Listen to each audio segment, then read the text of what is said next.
Bonjour, bon mercredi. Bonjour, Doc Mayou. José, chers abonnés, l'heure est grave. Et tous ceux qui vont écouter par la suite, il ne faut pas les oublier en différé. L'heure est grave. Et vous allez comprendre dans quelques minutes sur quoi.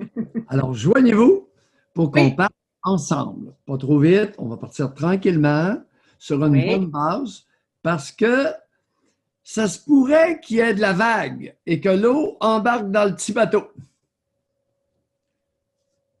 Je ne sais pas, mais on a une petite annonce tout à l'heure en préparation d'émission par José qui nous a titillé solide au point de m'en donner la chair de poule. Et c'est vrai, j'avais toute la poêle hérissée. Ah, Non, c'est c'est parce qu'on fait un retour sur votre déclaration d'hier dans le meeting. Et on en a parlé même lors de l'émission d'hier en début, puis parce qu'on voulait valider. Moi, j'aime tellement ça, voir la différence d'opinion des gens qui sont abonnés à l'émission versus ceux qui font juste de nous suivre là, sur la page Facebook. Puis hier, bon, vous avez amené une idée qui était très avant-gardiste, très novatrice, parce que là, pendant qu'il y en a qui pensent puis là, on pense à Égide Royer, on pense au gouvernement, pendant qu'ils pensent pour contrer le décrochage scolaire, à obliger les jeunes à aller sur les bancs de l'école jusqu'à l'âge de 18 ans, vous prônez le contraire. Vous dites non, là, il faut plutôt faire des invitations, de l'incitation, puis il y avait l'autre mot, arrêter d'avoir des règles aussi, je pense que c'était ça, là. C'est c'est quoi votre que, troisième mot? oui, non, c'est qu'au début, le premier, c'était qu'il y a, mon constat, c'est qu'il y a beaucoup trop de règles Ah, et d'obligations. On est c'est dans ça. une ère d'obligation, l'obligation du masque, l'obligation d'aller à l'école jusqu'à 18 ans, l'obligation du port de la ceinture, l'obligation. Hey, ça finit plus! Bon, il n'y a pas assez d'invitations et encore moins d'incitations. Ce qui m'a emmené à affirmer, à titre d'expert du comportement humain, j'ai beau être un bouffon, je suis aussi un psychiatre, un psychanalyste et un expert du comportement humain. Ça fait 41 ans que je traîne mes savates dans le domaine. J'ai appris par osmose et encore hier soir, je suivais une formation médicale continue. Alors, je suis crissement bien informé dans mon domaine. Faites attention, je suis informé, je m'informe et les formations médicales continues pour les psychiatres, ça donne que depuis quelque temps, j'en manque pas gros et j'en manquerai pas gros pour un grand bout de temps. Tenez-vous-le pour dit. Alors, j'ai beau avoir plein de défauts, mais je vais être informé sur le plan de ma science. Ouais. Et là, pour les Ceci, jeunes, c'est ça, vous prônez qu'on baisse ça à 15 ans, bon, que ce soit l'obligation d'aller à l'école jusqu'à 15 ans. c'est ça. Mais ça non incitatif. L'obligation actuelle, c'est 16 ans. Alors, les jeunes sont obligés d'aller à l'école jusqu'à 16 ans sous menace de DPJ, à peu près toutes sortes d'affaires. Il y a toutes sortes de cossins possibles. Je vous informe que de grimper l'âge obligatoire de la fréquentation scolaire de 16 à 18 ans est une mesure extrêmement infantilisante pour notre jeunesse. Digne reflet d'une société devenue beaucoup trop matriarcale.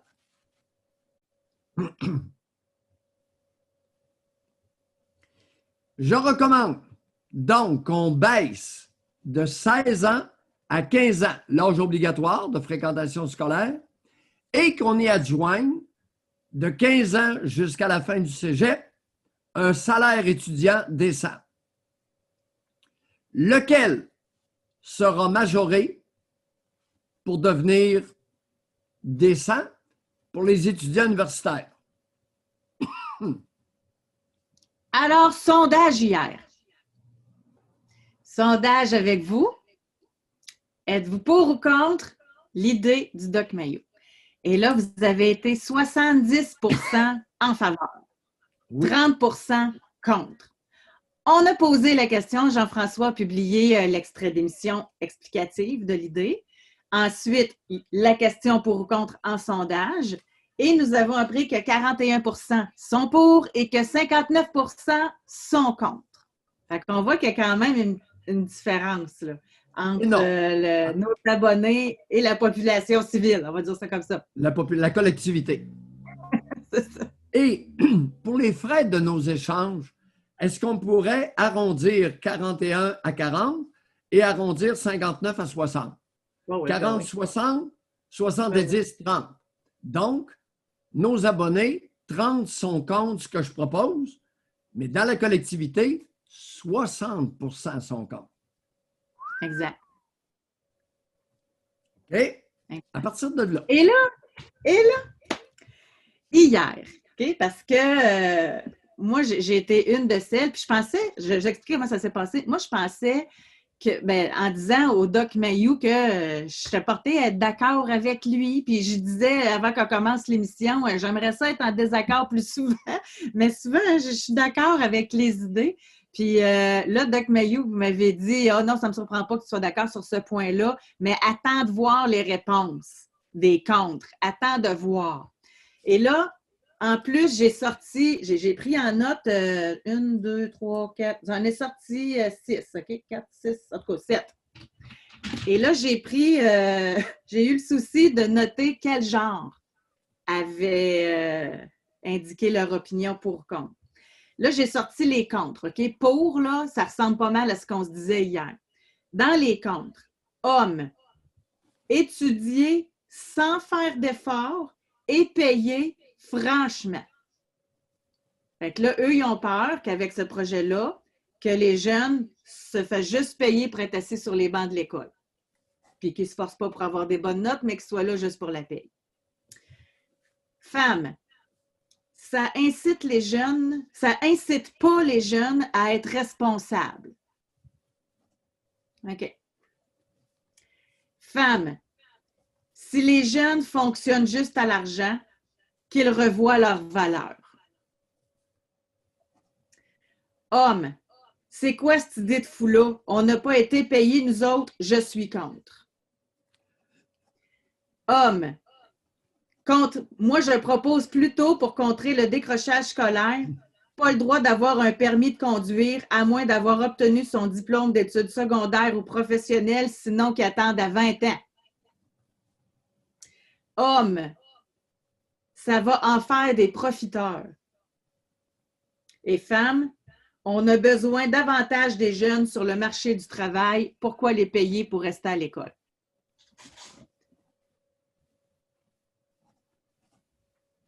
Ça vous surprend-tu? Pas du tout. Écoute, c'est tellement gros que je n'ai pas de commentaire. Aucun commentaire. J'aimerais entendre ce que nos abonnés en pensent. J'aimerais entendre l'opinion de nos abonnés. Levez votre main. Ce qui vient d'être dit. Moi, je ne le dirai pas, je l'écris. Je vais vous le montrer tantôt. Moi, j'ai un mot. Un qui résume tout ça. Fait que je vais attendre avant de le mentionner. Qui veut commenter? Chers abonnés, alors à vous le privilège de commenter ce que vous venez d'entendre. Ceux qui sont contre, allez-y. Formule débat, c'est ouvert. Oui. En passant, mon mot est sorti à quelques reprises parmi les gens qui ont commenté. Vous avez lu dans mes pensées. Exact. Oui. Alors, là, sérieusement, ce qui serait super intéressant d'entendre, il y en a-tu parmi ceux qui regardent, qui ont déjà décroché?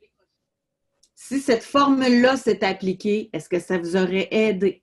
Parce que le but, c'est ça, c'est de faire en sorte qu'il y ait moins de décrochage scolaire. À l'inverse, si on vous avait obligé d'aller à l'école jusqu'à l'âge de 18 ans, là, obligé, comment auriez-vous réagi? As-tu remarqué que je n'ai pas utilisé une seule fois l'expression décrochage scolaire? Oui, c'est vrai. Pas du tout. Mon point n'est pas là. Mon point est pour une meilleure performance scolaire, un meilleur développement humain. Qui va amener à. Meilleur épanouissement de la jeunesse. C'est traître, hein? José, mets-en toi dans le Québec comme moi, puis on vire tout à l'envers. C'est traître, c'est chien ce que je viens de dire. J'en suis conscient. Chers amis, chers abonnés,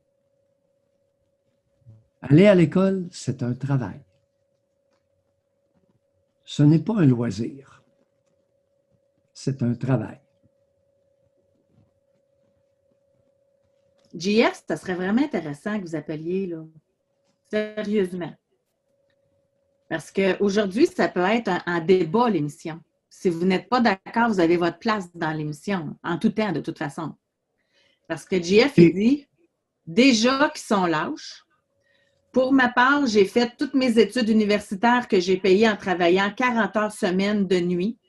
On étudie pour améliorer sa situation à soi, pas la société. Qu'ai-je à foutre qu'un gros ado étudie ou pas? Appelez-nous. Moi, faire comme tantôt vous avez fait, moi, je ne commenterai pas, c'est trop gros. Mais par contre, je vous invite à lever la main pour nous expliquer votre point de vue. Oui, puis répondez à JF. Qu'est-ce que vous avez à dire à Jean-François? JF, je présume que c'est Jean-François? JF. Bon, on va l'appeler JF. Alors, répondez-lui. Qu'est-ce que vous avez à lui dire? Est-ce que tu pourrais répéter, s'il te plaît, si ce n'est pas trop compliqué, le commentaire de JF? Déjà qu'ils sont lâches. Pour ma part, j'ai fait toutes mes études universitaires que j'ai payées en travaillant 40 heures semaine de nuit. On étudie pour améliorer sa situation à soi, pas la société. Qu'en ai-je à foutre que gros ados étudient ou pas?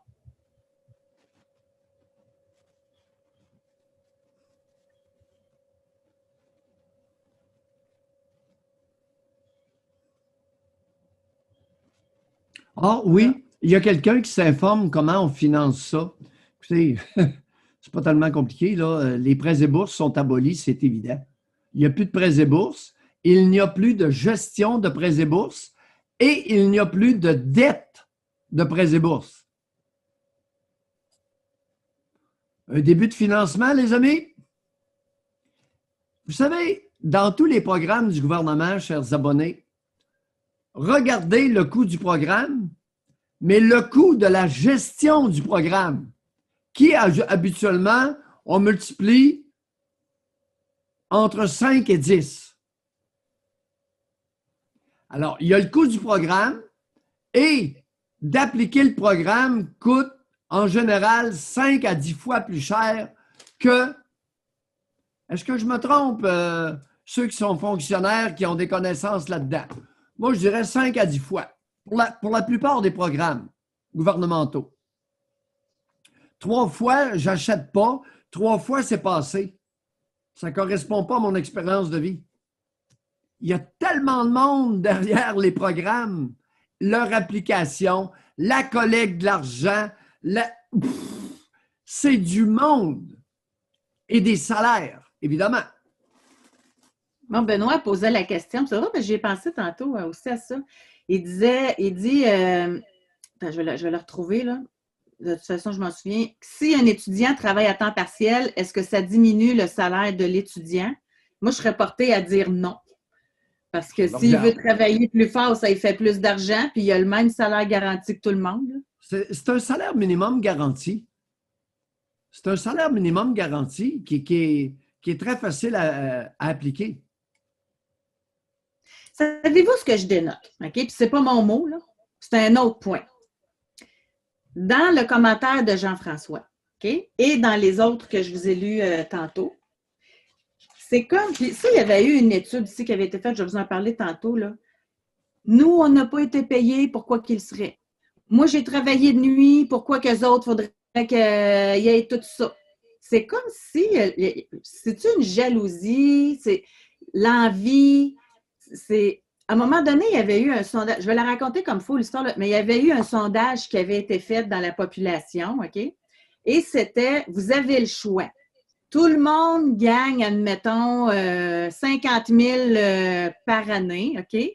Ou vous avez le choix, en tout cas, vous avez le choix de votre voisin, OK, vous gagnez 60, mais votre voisin, lui, il va en gagner 70. Qu'est-ce que vous aimez mieux? Tu sais, quelque chose de même, là. Bien, la majorité avait choisi tout le monde égal pour pas qu'il y en ait un qui gagne plus que lui. Comprenez-vous? Là, je la raconte tout croche, là, je fais moins frême, là. Mais c'est un reflet, encore une fois, ça. C'est comme, moi, j'ai fait ça, je ne l'ai pas eu, ben toi, tu ne peux pas l'avoir. Je me demande jusqu'à quel point ça ne se répercute pas dans les maisons aussi, les familles. Ah, moi, quand j'étais jeune, là, on ne mangeait pas du filet mignon, fait que tu n'en mangeras pas toi non plus. Tu vas manger des beurrés de beurre de pinot. Tu sais, c'est... Je me demande jusqu'à quel point il n'y a pas de ça. Jean-François, merci. Oh oui. Jean-François, merci et appelez-nous. Appelez-nous parce que j'aimerais vous donner l'opportunité de vous expliquer. Vous avez dit des choses extrêmement lourdes, extrêmement graves, dans le sens de gravisme, lourdes, pesantes, déjà qui sont lâches. J'ai fait mon université et j'ai travaillé 40 heures par semaine de nuit. José, j'ai une question pour nos abonnés. Et Jean-François. Jean-François, pendant mes études de médecine, je travaille 40 heures par semaine de nuit et j'étudie la médecine. Est-ce que vous viendriez vous faire traiter par moi? C'est une question que je vous pose, Jean-François. Bonne question. Donc, on a deux personnes qui ont levé la main. On va parler avec Michael tout d'abord. Bonjour, Michael. Salut Pierre, salut José, m'entendez bien? Oui. Michael? Moi, je suis bien d'accord avec ton idée. Et pour m'expliquer, je vais raconter un peu mon parcours scolaire. Moi, depuis que j'étais jeune, mon rêve, c'était de travailler dans le domaine du jeu vidéo. Fait que je me suis enligné là-dedans. Fini secondaire, j'ai été faire l'ESC en informatique. Puis ça, c'est lui qui disait qu'il était capable de travailler 40 heures semaine. D'après moi, il y avait un programme scolaire assez relax. Parce que moi, en informatique, c'est assez intense. C'était un bon 100 heures par semaine, 8 à 10 heures de cours par jour. Après ça, les travaux, des manuels à mémoriser, des études et ça. Fait que ça me montait facilement à 100 heures par semaine. J'avais pas de temps libre. J'avais pas de temps de travailler. J'avais aucun temps. Merci de le dire, Michael. Prenez votre temps, vous faites bien ça.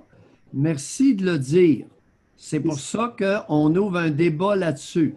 Au lieu d'y aller d'insultes ou de n'importe quel genre de commentaire, on va y aller avec de l'information. Alors, vous, votre expérience, c'était des semaines extrêmement remplies par vos études. Continuez. Prenez votre temps. C'est tellement intense. En informatique, tu peux avoir 120 nouveaux étudiants la première année, puis à la fin du programme, il va y en avoir rien qu'une bonne dizaine qui vont avoir gradué. C'est intense à ce point-là. Il y a un monde drop comme des mots. Bon. Michael, au bénéfice de nos abonnés, c'était il y a combien de décennies votre expérience? J'ai commencé mes études en 2009. Puis c'était C'était un bon 3-4 ans. Après ça, j'ai voulu... donc, jusqu'à 2000... Jusqu'à 2012. Ouais, 2012. 2012. En 2012, on est en 2020, ça fait 8 ans. Ah, ça fait pas longtemps. Je pensais que ça faisait 30 ans. OK, 8 ans. Allez-y, continuez. Après ça, j'ai voulu continuer à jeux vidéo. Mais dans cette époque-là. Il y avait rien que techniquement une option, c'était de continuer à l'université en informatique et de faire une spécialisation en jeux vidéo qui était avec un petit cours de base on the side. Mais j'ai été chanceux. En même temps, il y avait un nouveau programme expérimental qui venait de sortir en programmation de jeux vidéo, en développement de jeux vidéo. Parce qu'on voyait tout. Ça se trouvait être un AEC. Fait que c'était au cégep, mais c'était des cours de niveau universitaire de soir. Mais la pogne, c'est que c'était rien accessible aux décrocheurs. Parce que c'était pour encourager les décrocheurs à retourner aux études. Fait que pour être éligible à ça, j'ai été obligé d'être sur l'aide sociale pendant 2 ans. Pas travailler, pas aller aux études, rien. Fallait être décrocheur depuis longtemps. Aïe, aïe, aïe. Vous n'êtes pas sérieux, Michael? Eh oui! José, qu'est-ce que c'est ça? C'est un système brillant. Mais brillant, là, avec Jean-François, on vous attend pour venir commenter. Michael, il ne l'a pas trouvé drôle, son expérience, là. Puis vous, avec votre 40 heures par semaine de nuit de travail à l'université, vous nous interpellez dangereusement, Jean-François. J'ai fait les 2 ans, j'ai été éligible, j'ai fait le programme, j'ai adoré ça.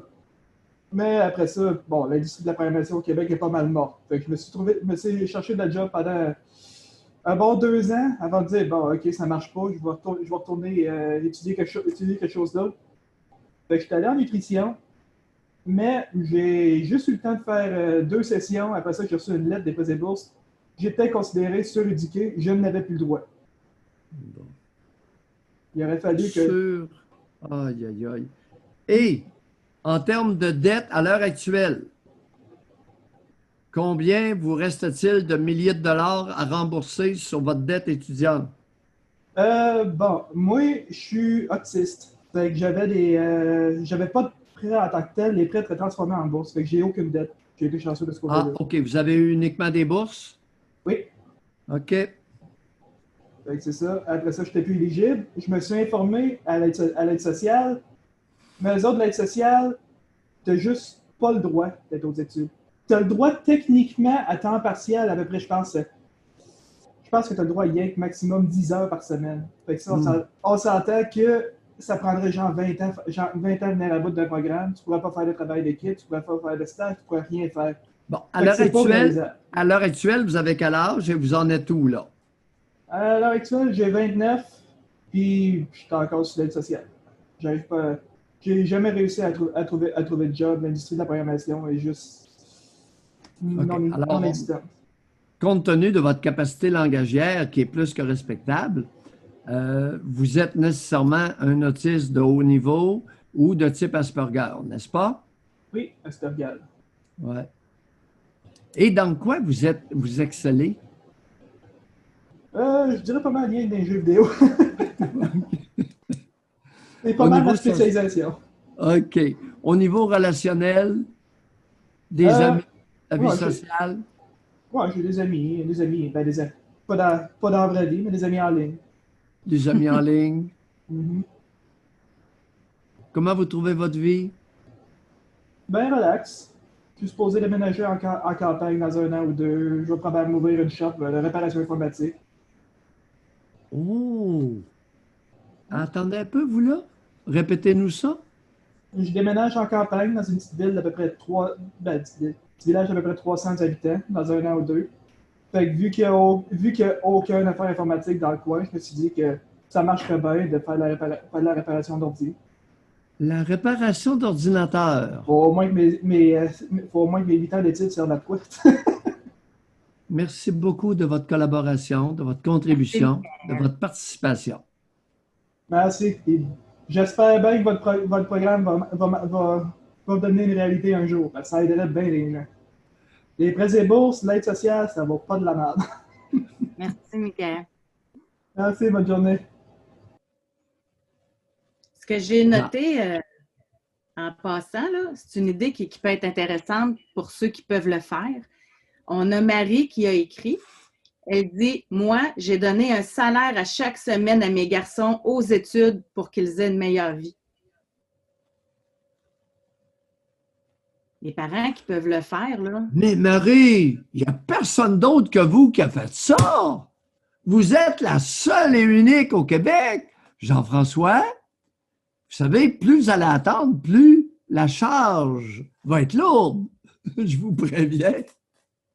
Mais on aimerait vous accueillir, Jean-François, parce que vous êtes représentatif de la majorité.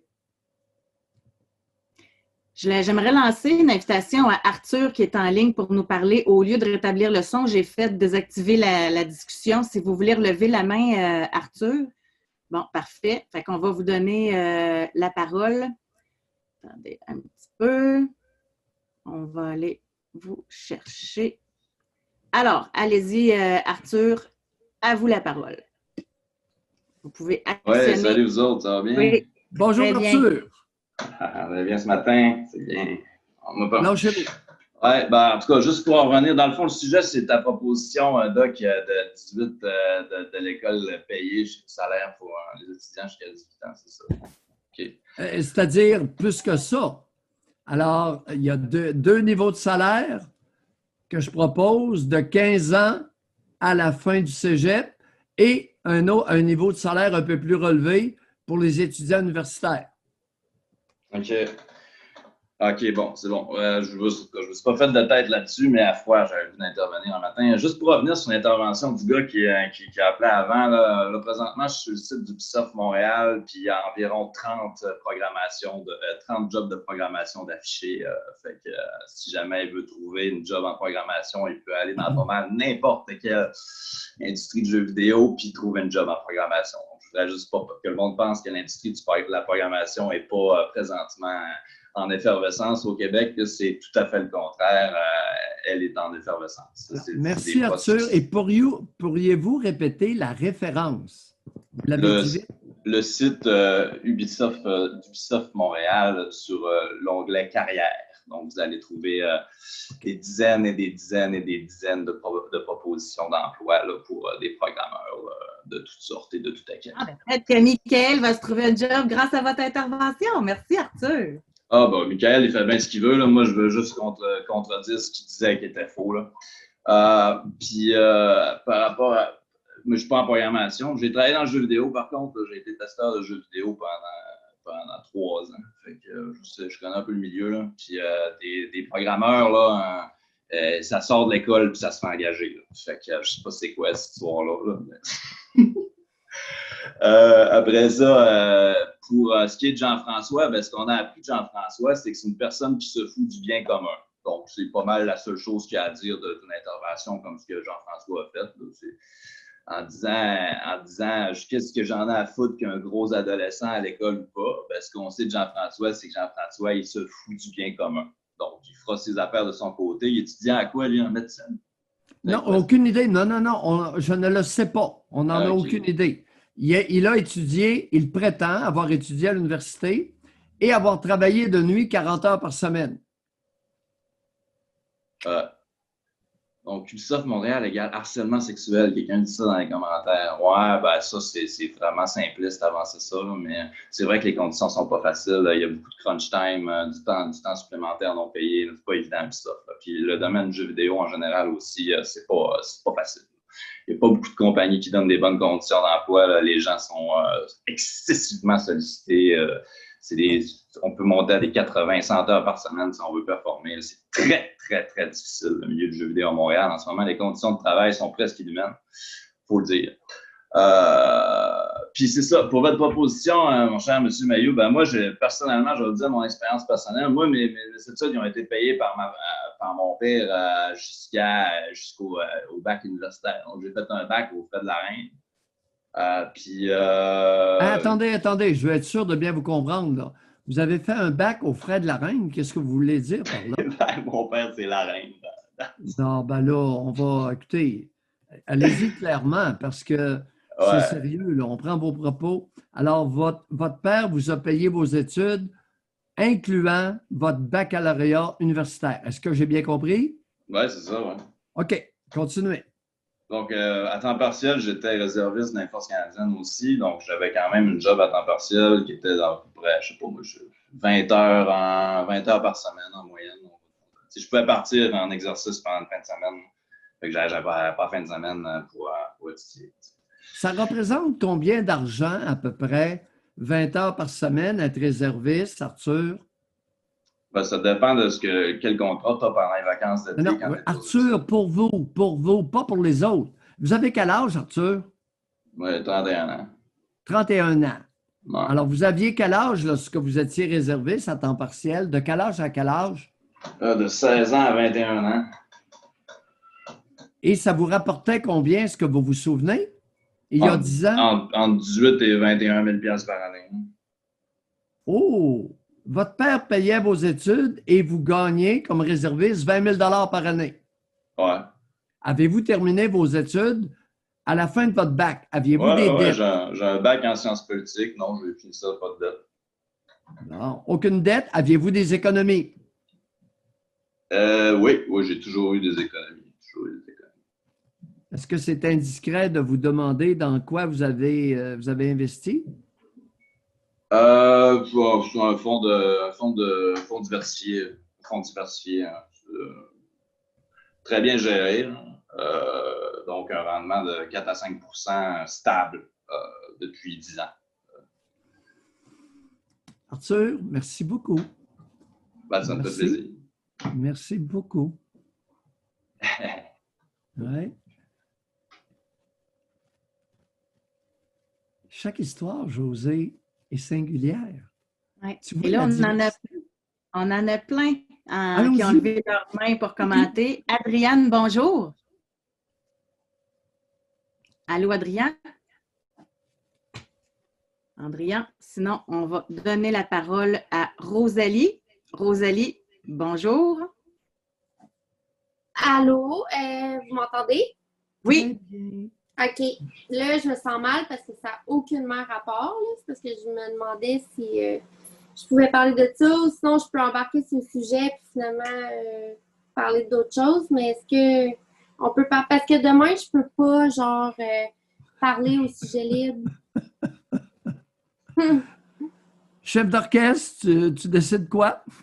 J'ai un gros Rosalie, malheureusement, on va garder notre sujet parce qu'on a des gens qui ont levé la main pour pouvoir s'exprimer là-dessus.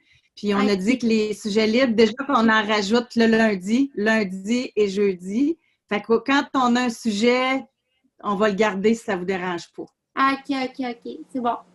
OK. Merci. Le chef d'orchestre a battu la mesure. Bye.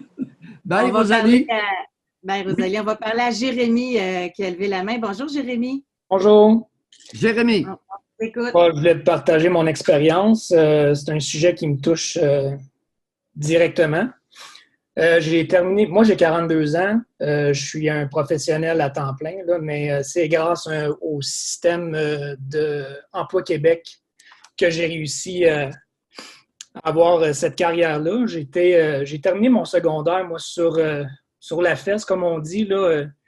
Les études, c'était plus ou moins important à cet âge-là, puis j'ai été semi-décrocheur. J'ai essayé d'aller au cégep en sciences humaines sur les prêts et bourses, puis c'était pas très, très motivant là, pour moi là, de m'endetter puis d'aller à l'école. Donc, je suis allé sur le marché du travail, j'ai travaillé en restauration. Attendez, Jérémy.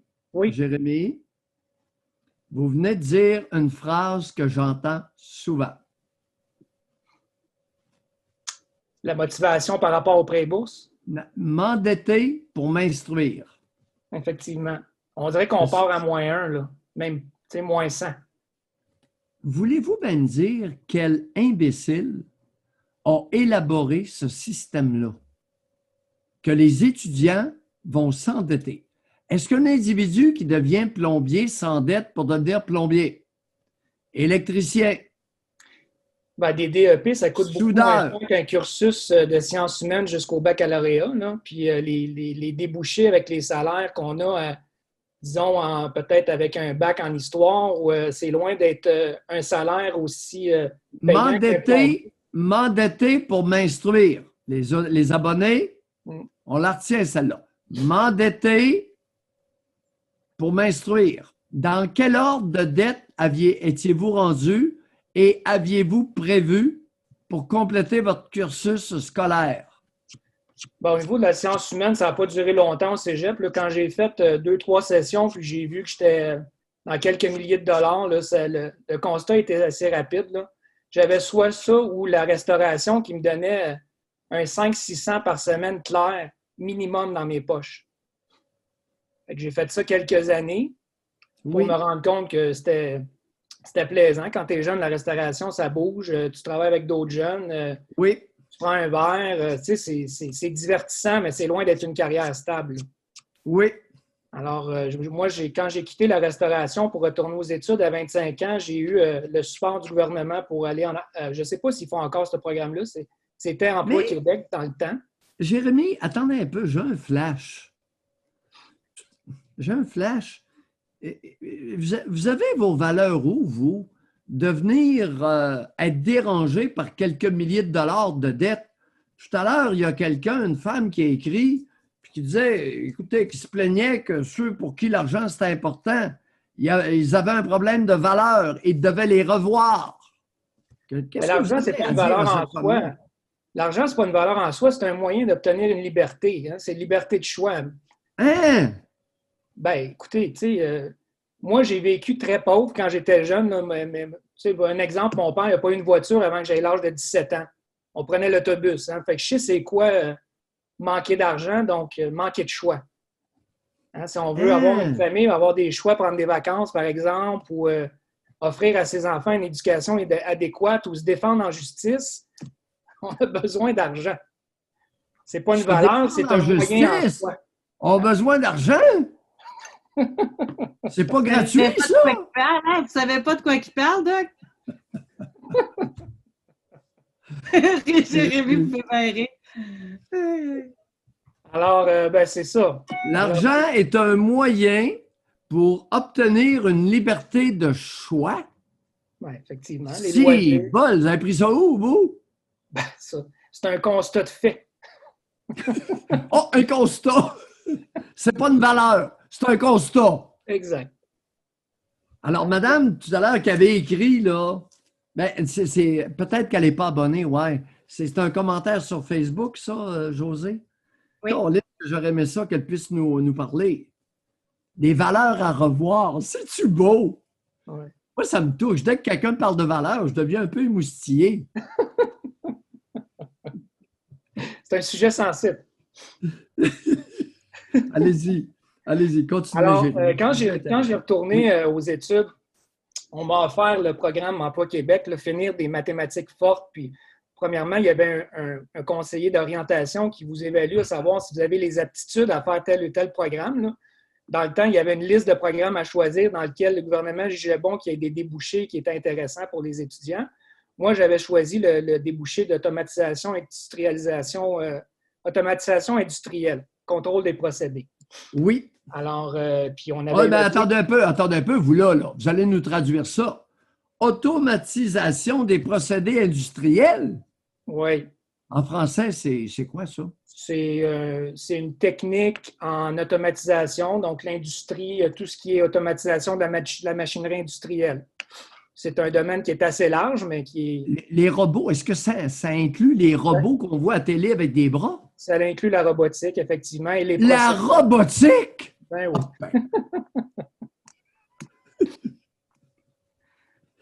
Alors, j'ai fait un ASC dans ce cours-là. Oui. C'était pas évident. Je trouve que le programme, dans le temps, il payait le minimum. C'était un peu comme l'assurance chômage, c'est-à-dire c'était environ, je pense, si je me rappelle bien, entre 700 et 800 $ par mois. Ce qui était une drop assez considérable, considérant que je faisais 5 à 600 minimum en restauration par semaine. Là. Je l'ai écrit, Jérémy. Oui. J'ai écrit les montants. J'en ai bavé pour 6 mois. Oui. J'étais déjà en appartement dans ce temps-là, je vivais seul. Là.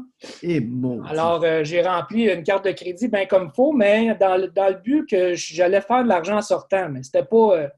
Le salaire en sortant, c'était pas des tonnes. Attendez, c'est important. On vous donne l'aide sociale. Il y a 10 ans, 12 ans, 15 ans, c'était 800 par mois. 854. C'était environ ça, là, avec les passes d'autobus payées puis les livres payés. Là. Oui. Alors, Je sais, j'étais là, j'existais il y a quelques années et je remplissais des formulaires. Donc, puis beaucoup de ma clientèle sont sur l'aide sociale. Alors, j'ai connu l'évolution de ça. En plus, vous aviez votre gros 700-800 pour survivre et vous avez rempli une carte de crédit. À la hauteur de combien? Je pense que quand je suis sorti de l'école, je devais en avoir pour 2-3 000 facile sur une carte. Là. Ah, pas plus que ça? OK. Non. C'est bon, c'est bon. Vous avez tiré le diable par la queue. Y avez-vous arraché la queue? J'en ai arraché. Mettons que mes chums me payaient à la traite plus souvent qu'à leur tour. Aïe, aïe, aïe. Allez, continuez. Alors, en sortant de là, je me suis trouvé un job. Là, tu commences en bas de l'échelle. Je devais faire environ 30 000 par année. Oui. Mais là, j'en ai 42, puis je fais plus que 100 000 par année. Donc, j'ai augmenté, puis je pense que, en impôts, là, ce que le gouvernement m'a payé, là, j'ai payé ma dette à la société. Ça a été salutaire pour moi, ce programme-là. Jérémy, merci d'avoir appelé. Des valeurs à revoir, des profiteurs, inciter des jeunes à être responsables, pas d'efforts, idée de fou. En plus, il a remis en impôts. Puis je vous dirais que si le gouvernement avait payé pour mon cursus universitaire, j'aurais fait mon bac en ingénierie.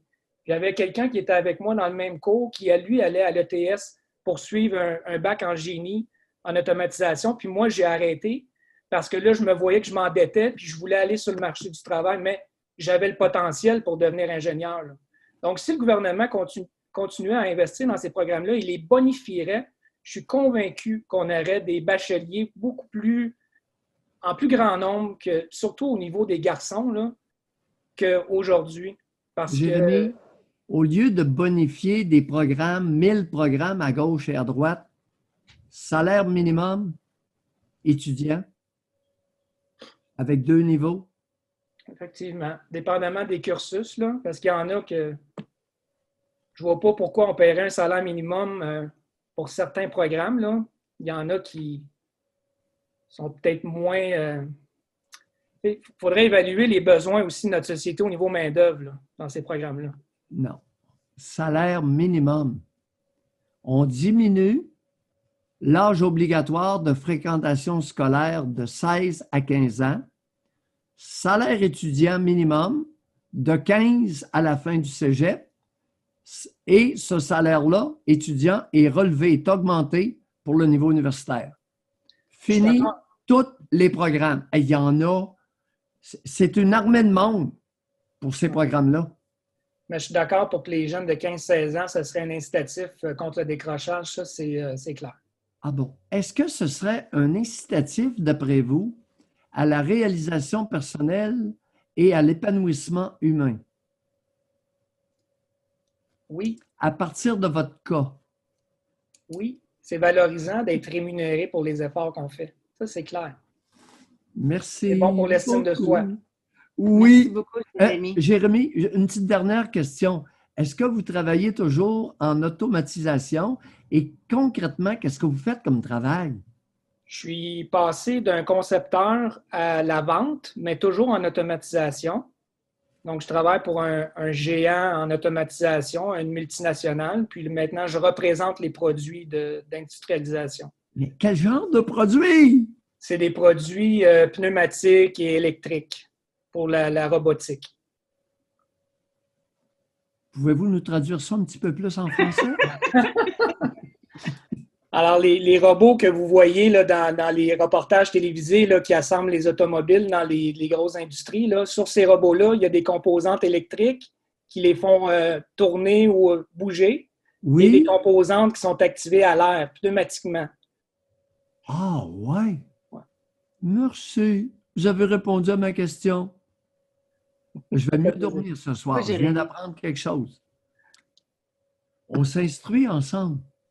Merci beaucoup, Jérémy. Il y en a beaucoup qui s'inquiètent de la main-d'œuvre, parce que là, on le voit, il y en a beaucoup qui disent à cause du PCU, les étudiants, il y en a plein qui ont décidé de ne pas aller travailler, puis qu'il y a mieux recevoir la PCU, etc. Mais moi, je pense qu'il y en a toujours qui vont vouloir aller chercher un plus grand salaire, même si on le salaire minimum. J'ai l'impression que la personne vaillante, elle va rester vaillante, là, elle va rester... ben là, je le dis pas comme faux, là, il y a une différence entre travaillant et vaillant, là. Mais je pense que la personne qui aime travailler, qui aime faire de l'argent, elle va continuer quand même à vouloir en faire, là. En tout cas, c'est... Jérémy m'a beaucoup touché. L'exemple typique d'un individu qui était réfractaire à s'endetter pour s'instruire et ne peut-être pas atteint le niveau d'instruction maximale auquel son talent le prédisposait. Alors là, les bonnes femmes là, qui sont soucieuses du manque de main-d'œuvre, faites attention. Il se pourrait que vous teniez un langage grossier. Moi, je vais dire mon mot, là. C'est du mépris total envers les jeunes. Et je ne suis pas la seule. Il y en a plein parmi qui sont abonnés que c'est le mot qui leur est venu en tête suite à la lecture des commentaires des gens qui étaient contre l'idée. On va laisser la parole à Alexandre. Alexandre, bonjour. Oui, bonjour, est-ce que vous m'entendez? Alexandre, oui. Faites-vous aller. Excellent. Beaucoup de choses à dire en peu de temps. On va faire ça rapidement. Donc, moi, quand j'étais au secondaire, c'est là que j'ai découvert les joies du travail, mon premier emploi. Puis j'ai découvert aussi les joies. C'est sûr que quand on est étudiant, on a des emplois qui sont pas très bien rémunérés. Je laisse faire là. Ça, pas de problème. Vous, votre expérience a été quoi? J'ai découvert les joies du travail, premier emploi, faire de l'argent. J'ai découvert, j'avais un emploi qui n'était pas très bien payé, peut-être 10-12 $ de l'heure. Oui. Donc, j'ai découvert que je pouvais faire plus de travail pour faire plus d'argent. J'ai aussi découvert que dans certaines situations, on pouvait travailler au noir et que l'argent qu'on gagne ne soit pas déclaré. Ça, c'était presque une bénédiction. Donc, si c'était possible... Vous ne devriez pas parler de même, Alexandre, au Doc Mayou, là. Je vois les étoiles dans ses yeux. Non, mais si vous savez, Alexandre, parenthèse. Oui. L'économie au noir, légale, pas la vente de dope, là. L'économie au noir est la seule vraie économie. Parce que c'est une transaction entre deux adultes consentants. Bye! Continuez. Tout à fait. Et à la fin de cette transaction, souvent, les gens vont être beaucoup plus satisfaits que s'il y avait eu un échange qui avait été enregistré. Mais bon, ça, c'est une autre dimension de... Mais bon, rapidement, j'étais à l'école, j'ai fait un cours régulier jusqu'au secondaire. J'ai pas fait la branche forte, donc la branche qui avait les sciences et les mathématiques fortes. Oui. Quand je voulais aller au collégial, j'étais intéressé par quelque chose au niveau de l'électronique. J'avais besoin de ces cours-là. J'ai été au collégial, au cégep, j'ai fait le cours d'électronique, mais il y avait une condition. Donc, je faisais les cours de base et mon acceptation était conditionnelle à ce que je passe les cours de base et des cours aussi de mise à niveau de mathématiques et de sciences. Les avez-vous passés? Non. Au collégial, j'ai eu 18 % en mathématiques. J'ai dû lâcher l'école pour que ça l'arrête. J'ai eu beaucoup de problèmes avec ça. Je me suis retourné vers les cours aux adultes. J'ai fait le cours de mathématiques 436 et sciences physiques. Sciences physiques, j'ai eu à peu près, je crois, une moyenne de 90 %. En mathématiques, qui est ma matière la plus faible, j'ai toujours eu des problèmes. Au secondaire, j'ai réussi à passer mon secondaire avec 60 %. Quand j'ai fait mes mathématiques 436 aux adultes, j'ai mis toute la sauce, j'ai mis toutes mes capacités. J'ai eu une moyenne de 98 % au courant de toute l'année au complet. J'ai fait seulement 2 fautes que je peux compter. Oui, donc, bon, maintenant, Alexandre, qu'est-ce qui manquait dans la sauce au secondaire pour qu'elle pogne, pour qu'elle réussisse, qu'elle soit potable? C'est peut-être une question de motivation. Qu'est-ce qui vous... à ce moment-là, quel était votre problème? Le professeur, ce que j'ai beaucoup déploré des façons du secondaire, c'est qu'il y a un seul professeur, une seule façon d'enseigner. les plus forts, ceux qui sont capables de comprendre plus rapidement, ceux qui sont un peu plus intelligents ou que eux, ils vont comprendre le professeur, ils vont devenir les chouchous du professeur et le professeur va leur donner tous les efforts ou les ressources. Les personnes qui comprennent un petit peu moins bien, moi, j'ai besoin de. Quand je posais des questions en mathématiques, Alexandre, oui, à l'époque, homme ou femme, enseignant, enseignante? moi, c'était souvent des hommes. En mathématiques, c'est souvent des hommes. Hein? Oui. Mais Puis, Alexandre, dans votre cas, ça veut dire que payer, pas payer, ça n'aurait pas changé. Vous, c'était pas à ce niveau-là du tout. Là.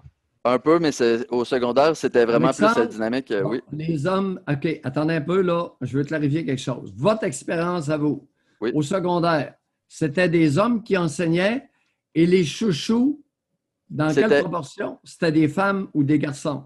Je vous dirais peut-être 50-50. Les chouchous, c'était des hommes, des jeunes hommes qui excellaient dans les sports, plus particulièrement.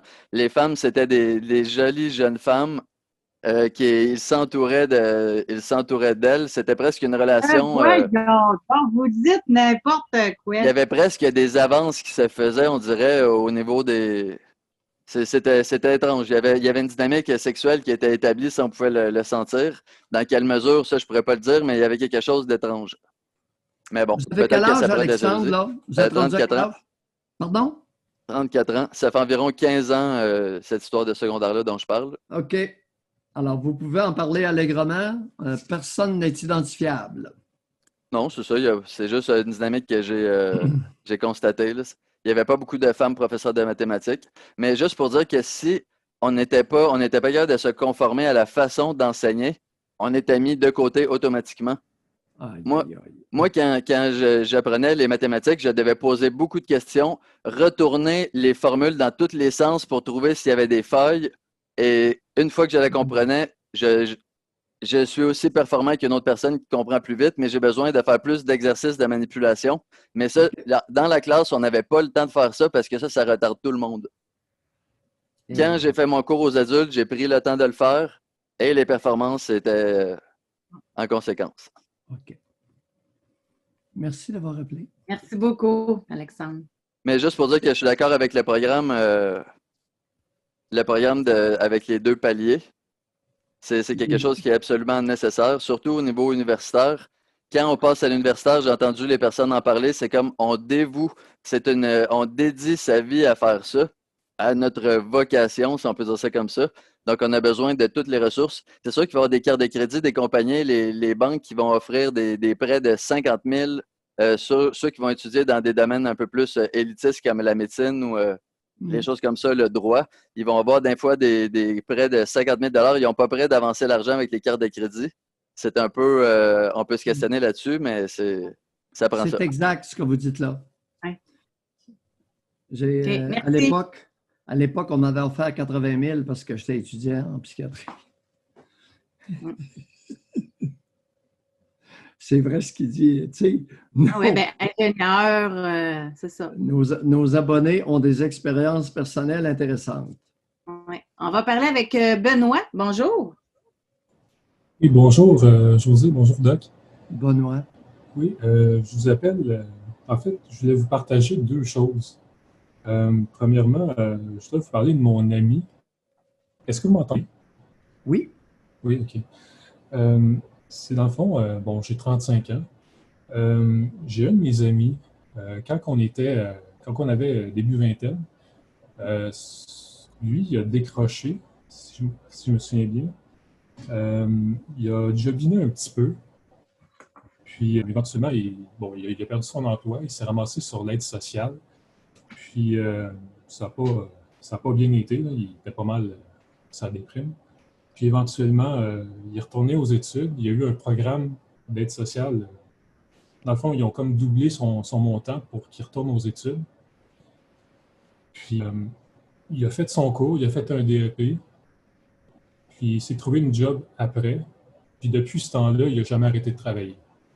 Donc, je considère que dans son cas, ça a été un positif pour tout le monde qu'on lui ait donné un coup de main pour... un coup de main, finalement, pour partir dans beaucoup.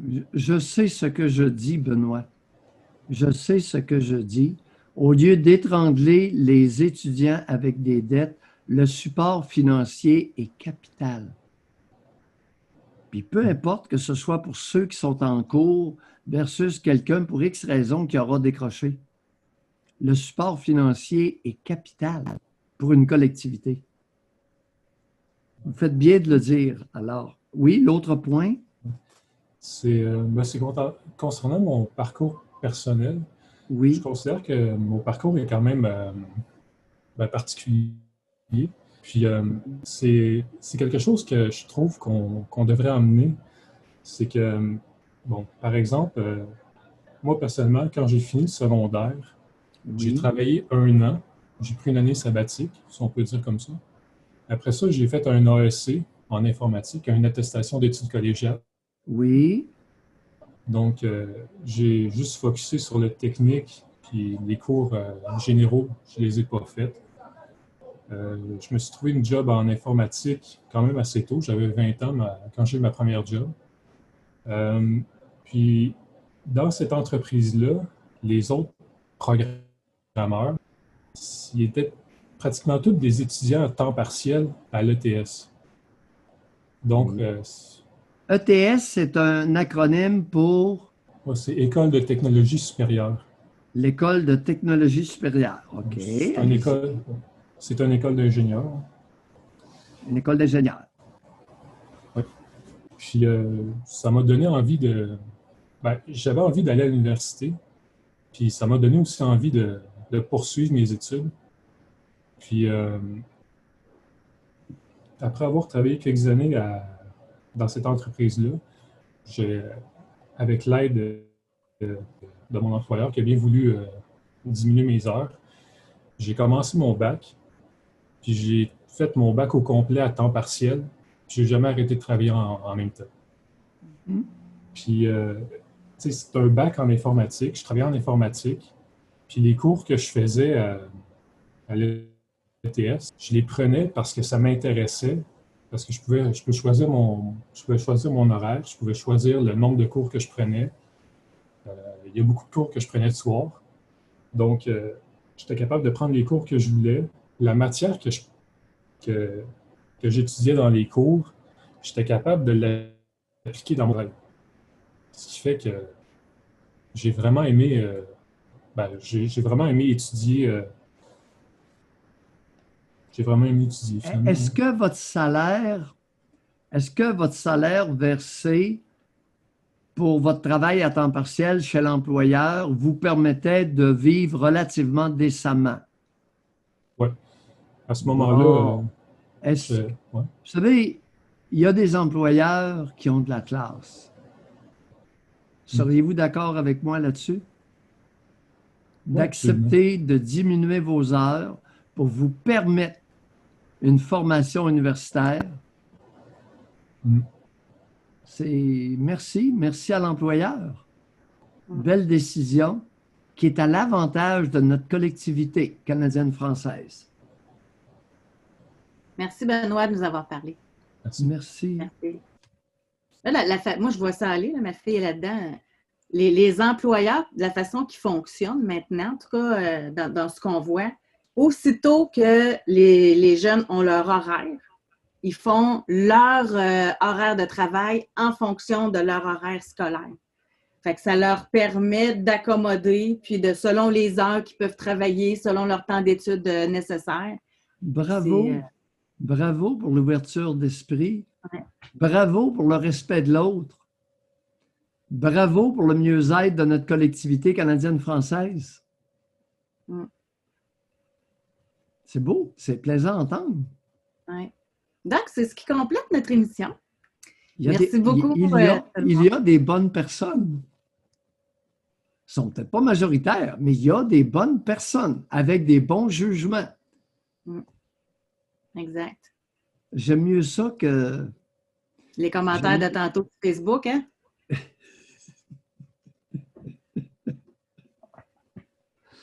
Dans des temps comme ça, vous devez être content de ne pas être sur Facebook. Le respect de l'autre est la première valeur fondamentale chez l'être humain qui veut vivre en société. c'est la première.